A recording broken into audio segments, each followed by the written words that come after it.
Yo, I'm about to take you on a journey through time to the real roots of rap. You think it all started in the Bronx? Nah, we gotta go way back, all the way to Africa. See, rap's got its DNA in the African griots, those storytellers who'd spit rhythmic words over beats. That's the foundation, you feel me? It's like the ancient whisper that became our modern-day roar. Fast forward to the 70s in New York, that's when things really started cooking. Block parties were popping off. DJs like Kool Herc were spinning records, and MCs started talking over the beats. That's when rap as we know it was born, straight up. From park jams to club nights, the culture was growing, evolving into something bigger than anyone could have imagined. It's like watching a seed turn into a concrete rose, you know what I'm saying? That's the real birth of rappers, from the streets to the beats.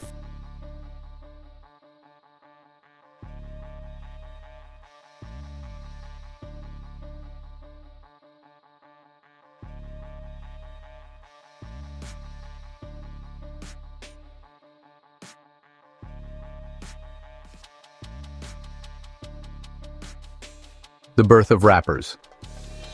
People believe that rapping today is something that just evolved from our creation of hip-hop or from a respected godfather of American rap, Gil Scott-Heron.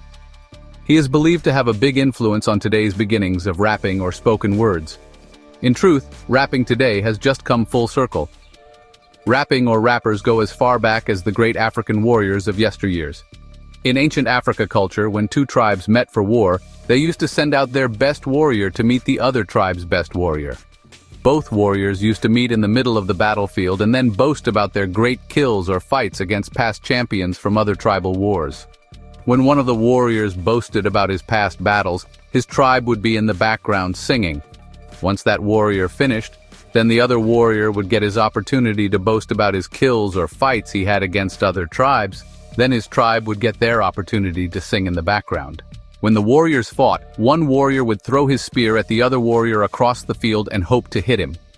If he missed, then the other warrior would pick up the spear and throw it back at that warrior, hoping to hit him.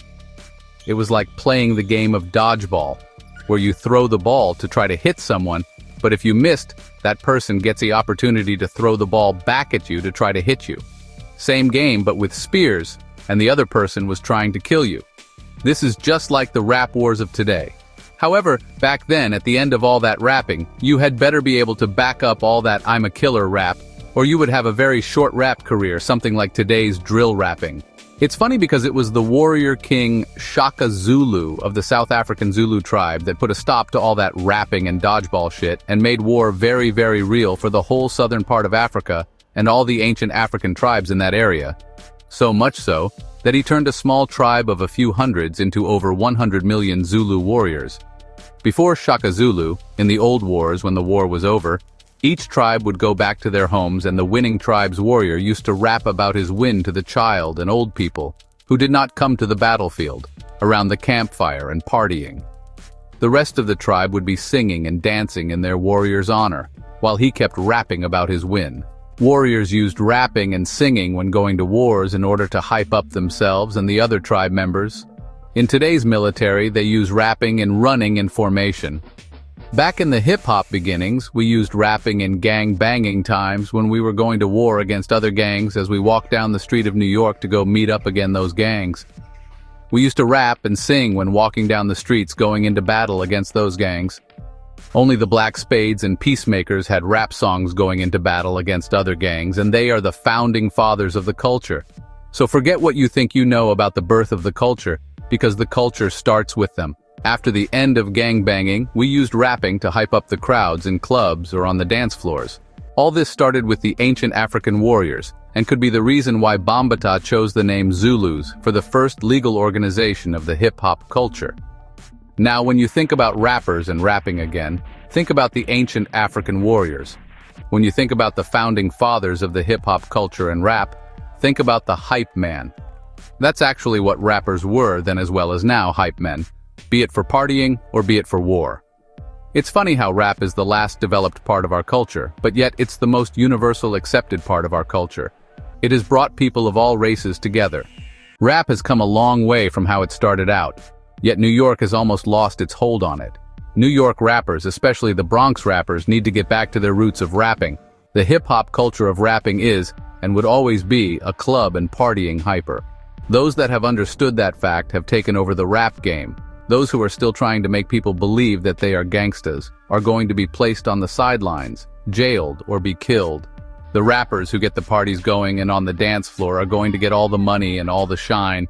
Just look at the country rappers and line dancing, or the church and rapping getting people out their seats. As much as I hate to say this, but keeping people partying is one reason why Diddy stayed on top for so long, because he gets it. To all my New York rappers, bring back our culture. Go back to hip-hop's beginnings and get the people on the dance floor and away from the killing and foolishness.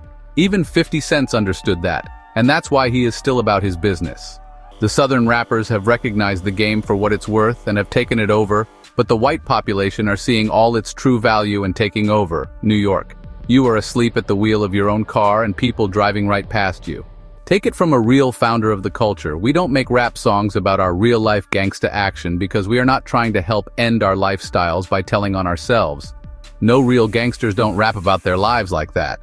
The less people that know about their criminal actions or gangster lifestyle, the longer that gangster would stay free or alive to enjoy his life and freedom. Real talk. As a founding father of the hip-hop culture, I want to give you a list of rappers who I feel have represented themselves as real rap artists over the years. Those I feel who have given the hip-hop culture its just due. A founding father's best rap artist list. LL Cool J, Game, Nas, Nelly, DMX, Juvenile, Ludacris, Biggie, Tupac, Lil Kim, Lil Wayne, Method Man, KRS-One, Dr. Dre, Queen Latifah, Chuck D, Snoop Dogg, 50 Cent, Da Brat, Left Eye, Eminem, Rakim, Jay-Z, Salt and Pepper, Fat Joe, Big Pun, Fabulous, MC Lyte, Twister, Drake, Buster, Kane, T.I, Kanye, Jadakiss, Heavy D, Pitbull, Doug E, Flo Rida, Missy, Eve, Redman, Will Smith, Ja Rule, and you all know the name of who made They're Not Like Us KL. Now that is my list for now. There are some new rappers out now, but they still got ways to go. Then there are those rappers who make it work for them, like Diddy, Run DMC, Jermaine Dupri, Birdman, and a few others who I call rapping entertainers. They are not trying to do no more or no less than make you enjoy their music and have a good time in process.